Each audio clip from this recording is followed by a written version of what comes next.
Hey guys, Mike the Bimmer Nut here. Today talking touch-up paint on the BMW. Specifically, mine is an M240i convertible, but the touch-up paint technique would apply to any make and model car as long as you've got the right paint and the right way to apply it. So let's get started. Today I'll be using touch-up paint that I found from a company called Touch-Up Direct. I've never used this product before. I have used touch-up paint from the dealership, the OEM paint. According to this company's website, they match the OEM quality as far as the paint goes, and for significantly less. I'm not being uh, compensated for a plug here. I just think, dealerships can get expensive, and this particular paint seems to do the trick. It comes with this nice little test card, and you're able to try it out like I did ahead of time to make sure that the paint actually matches, which it does. And it comes with a color pen that I label so I wouldn't mix them up, and it comes with a clear coat pen, which you'll need to finish the job once you allow the base coat to dry.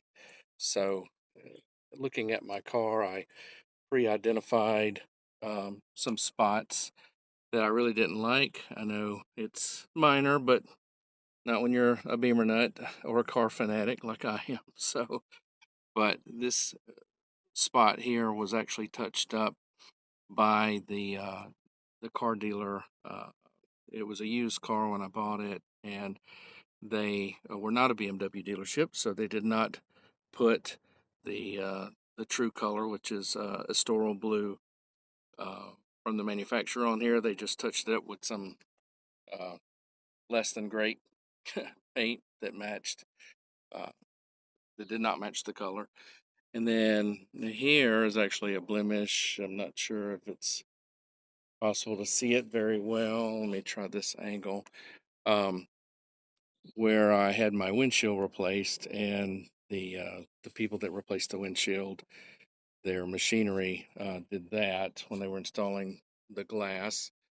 And then walking around to the other side, I've got, um, which is totally my fault, identified a spot or two that I did myself, probably at a high curb or hitting a pole or something like that in a parking deck. So those are the things I intend to touch up. So one thing I failed to mention is that the kit from Touch Up Direct comes with this nifty little glove with with the dog on it. If you want to keep the paint off your hands, I'm not going to use that, but it's there if should you need it.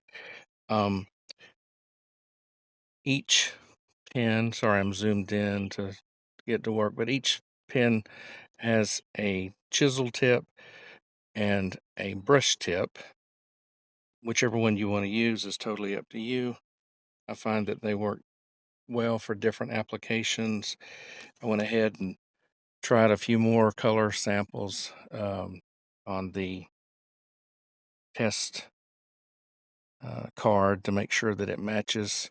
Let me see if I can put this to make sure that it matches the actual color of the car. And you can see the lighting's not great this afternoon, but you can see where it's close. At a different angle it would be. So let me get back on subject there. As I said earlier, this was a terrible touch-up job by the dealer. So this is the chisel tip here. You prime it by pumping a few times. It said 3 or 4. It took me a few extra times more than that. One thing I don't like about it is that it can get clumped up on the chisel tip. So if you're not careful, you'll wind up with streaks like this. Definitely don't want that on the car. But that's only if you're brushing it in a large area. So I'm just going to try it right here on this one little spot. and see how it looks. Put it on very, prime it a little bit. Put it on very gently. A lot harder to take off than to reapply.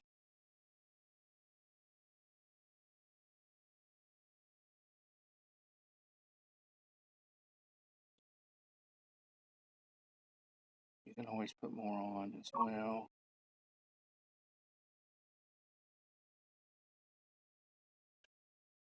Come over here.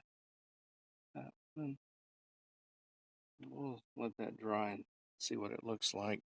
One thing I totally forgot to do in my eagerness to fix my car is to zoom out, is to clean it. I use isopropyl alcohol. There's several things you can use, but alcohol is great because it evaporates very quickly, and you want it to evaporate and dry, obviously, before you put paint on. So this is the end result of the one on my passenger quarter panel that I started with. Let me zoom in to give you the results. And as you can see, I mean, there's a little bit there that you can tell, but from a distance, you would not be able to see that at all. I think overall it looks really good.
And here is the results of touching up the windshield frame.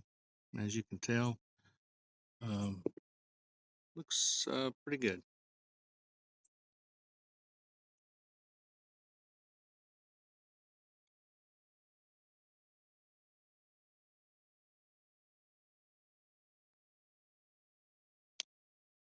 And here's the results after doing the touch up on the edge of my driver door. And it blended pretty well, a lot better than the white that was showing up before. All in all, I'm pretty darn pleased with it.